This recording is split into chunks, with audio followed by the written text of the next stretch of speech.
Hey, it's Erin. If you're looking to build incredible arms, it's going to be a combination of both direct arm training and indirect arm training. Now, let's talk about indirect arm training first. These are exercises where your arms are doing some of the work and you may not really be thinking about it. So for example, on your pull down, especially if you're doing a close grip or underhand grip pull down, you're going to be hitting a lot of biceps. And on your shoulder press or your bench press, you're going to be hitting a lot of triceps. And understanding this is going to be really helpful in building an effective routine for growing your arms. Now you might think, why do I want to grow my arms? Well, let's put it into perspective. If you're working on building that superhero physique and you really want those beautiful capped delts, if you've got these shrimpy spaghetti arms that are kind of coming out of these beautifully capped delts, a well-developed upper chest and a well-developed upper back, it's going to look a little strange. So I'm not saying you have to do direct arm training all the time, multiple days per week, but simply adding direct arm training once per week in addition to your indirect training is going to go a long way towards making progress. And with direct arm training, we have the ability to utilize these isolation or single joint movements where we can bring out the best part of our arms. So for example, if you've been working really hard on those cap delts, you've got the lateral or those side delts really well developed. So you've got a nice beautiful curve here. Well, why not develop the outer head of the biceps as well? So you have another nice curve here, and it just kind of completes that package. Now, for this workout, all you need is an adjustable bench and some dumbbells. So you can pretty much do this workout anywhere, and we've gone ahead and combined our pushing and pulling exercises in the form of supersets. So you're getting a little extra calorie burn with that active rest while you're performing 2 exercises back to back, saving time in addition to that. So it's a win-win. Without further ado, let's get in there and train some guns. Our first superset is a decline diamond push-up followed by drag curls. Now with a decline diamond push-up, if you can't do this exercise as it is, feel free to start with an incline diamond push-up. So your upper body is going to be on the bench, feet are going to be on the floor. Then you would go to just a regular push-up position, so your body's in plank position, regular diamond push-up, and then move on to the decline diamond push-up. So this advanced move, you're going to start with your feet on the bench, get your body into plank position. You want your arms to be perpendicular to the floor and just under your shoulders. Now your hands should form a diamond shape. Now for this particular exercise, I want you to think about keeping your elbows in as you descend, keeping that body in plank position, keeping that head neutral so you don't want to look too far up or look too far down. And you're going to think about isolating just those triceps if possible. Of course, you're going to be hitting a little bit of chest and shoulders here.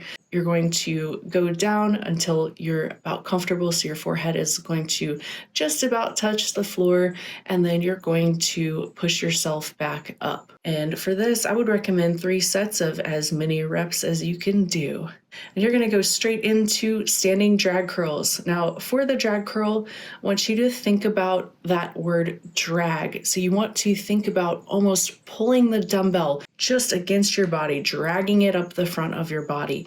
And for this, a bend in the wrist is going to be helpful. So this is going to really help to accentuate the insertion point of the bicep. So you're going to feel it right close to your elbow. It's going to help in building that beautiful bicep peak. This is one of those golden era exercises. And again, think about having those dumbbells right in front of your body, and you're going to curl the weight up, drag those dumbbells right up along your body until just below your chest, and then slowly bring them back down again. And for this, you're looking at 12 to 15 reps. And then you're going to take about a minute in between each superset just to keep it very, very simple. Next up, we're moving to our next superset, which is skull crushers followed by hammer curls. Now, skull crushers, it is pretty much how it sounds. So it is going to look a little bit scary. Now, using the dumbbells, this is a great variation because it allows you to control the right and the left side. So you really need to work on stabilization. Whereas if you perform this exercise using a bar, you're going to have a lot of stabilization covered in that bar. One arm can work harder than the other. Using single dumbbells, you don't have that. So you're going to get onto the flat bench. Feet are going to be on the floor, flat if possible. And you want your back, glutes, everything nice and flat on the bench. And you will hoist those dumbbells up directly overhead. And think about keeping your upper arm perpendicular to the floor and slowly lower the dumbbells towards your face. And you're going to stop right about at your forehead or your ears. And then you're going to think about pushing those dumbbells back up to starting position. And the entire time, your upper arm should be immobilized. So your elbow is simply the hinge here. Very, very important. Very great way to keep emphasis on just the triceps by immobilizing that upper arm. Next, we're moving on to hammer curls. So you're going to go right into it. You're going to go ahead and sit at the front of the bench here, and feet are going to be flat on the floor. You want even weight distribution on those glutes, and you're going to sit nice and tall, tight core, chest tall, and you're going to use a neutral grip. So your thumbs are going to be facing forward and palms will be facing each other. And here, again, you want to think about using your elbow as the hinge. So try to immobilize the upper arm if possible, and you're going to be stabilizing with both sides, of course. So really think about performing that exercise evenly between left and right side. Now, you're going to curl upward, again, keeping that upper arm immobilized, and you're going to get to just above parallel to the floor with that lower arm. Anything higher than that, you're going to have gravity kind of take over and you're going to lose tension. Similarly, at the bottom, you want to spend less time at the bottom with your arms extended because there you've got gravity and lack of tension. So I want you to really focus on keeping tension on the muscle, keeping your upper arm immobilized, chest tall, and hinging simply at the elbow. Next superset is a French press followed by a spider curl. So for this exercise, we want our bench at about a 45-degree angle. And this is going to help hit the muscle in just a little bit of a different way than you would on a flat bench. So a French press is going to look pretty similar to that skull crusher.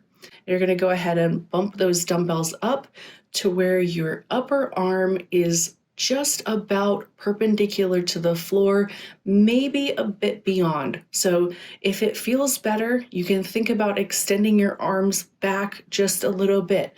But whatever position you pick for this exercise, really want you to focus on keeping your upper arm there and only hinging at the elbow. And for this exercise, similar to the skull crusher, I want you to think about slowly lowering that weight to above your head and then bringing the weight back to the starting position. And then you're going to go straight into the spider curl. And for the spider curl, you're going to flip around onto your stomach. You are going to stand on your feet, of course, so make sure your feet are flat on the floor and have a soft knee here. The bench is going to help to limit the use of momentum, which is excellent for isolating the muscles. So I want you to think about extending your arms down and just let gravity pick that nice natural spot for you, which is typically perpendicular to the floor with your upper arm. And your hands are going to be supinated, palms of your hand facing up, and you are simply going to curl, keeping that upper arm immobilized, keeping that supinated grip, and think about keeping constant tension. Our last superset is going to be an incline kickback followed by seated partial rep curl. Now, incline kickbacks are going to help you, again, hit that muscle in just a little bit of a different angle than you normally would. So a lot of times we're performing kickbacks, we're doing it standing at a cable, or we're bent over using dumbbells. So this is kind of halfway in between, and you should feel it a little bit differently than you would for the other variations. So you're going to have the bench at between 45 to 60 degrees. You can play with it, see what feels comfortable. And you're going to get into a similar position as you were in the spider curl, feet flat on the floor, your stomach is against the bench, and think about keeping your chest up just a little bit here. And you're going to use lighter dumbbells. This is a bit of an icing on the cake exercise. So, you don't need a lot of weight here, and you really can't use a lot of weight here. And the bench is going to help keep you from using momentum. You're using a neutral grip, so palms facing each other, and you're going to start out by extending your lower arm outward and upward. So I want you to think about that motion of not only pushing the dumbbells back, but pushing the dumbbells back and away. So you're almost doing a V formation here. And this is going to just have a small tweak, the smallest effect of really helping those triceps pop. And same idea as most of the other exercises. Once you find that spot for your upper arm, I want you to think about keeping it there and simply hinging at the elbows. Our last exercise, that seated partial rep curl, you're going to place the seat of the bench parallel to the floor, feet flat on the floor, core nice and tight, and you're going to start with an underhand grip with the dumbbells resting lightly on the tops of your knees, or just behind the knee. And for this, it is just a partial rep curl. You're going to do as many reps as possible. So this is a burnout. This is going to hurt in a good way. You're going to get a great pump from this exercise. So you will start at that position, and you're going to curl the dumbbells up until just before you feel like you're losing tension, and you're going to lower them until just before the dumbbells touch your upper leg. So you don't want them to touch. If they do, you just want a temporary touch. Don't rest there. The idea here is a burnout, so you're going to do as many reps as you can. Another thing to consider with training arms directly, you don't necessarily have to go heavy here, because if you're using indirect training on your arms, which you're most certainly doing by training back, chest, and shoulders, chances are you're lifting heavy on those big compound movements. So here, I want you to just focus on really getting a good contraction, feeling the burn exactly where you want to feel it, and letting that muscle be the limiting factor. So for example, as you're performing biceps curls, really focus on the tempo, focus on that negative or eccentric portion of the range of motion. This is going to go a long way towards helping you make gains without necessarily having to go super heavy.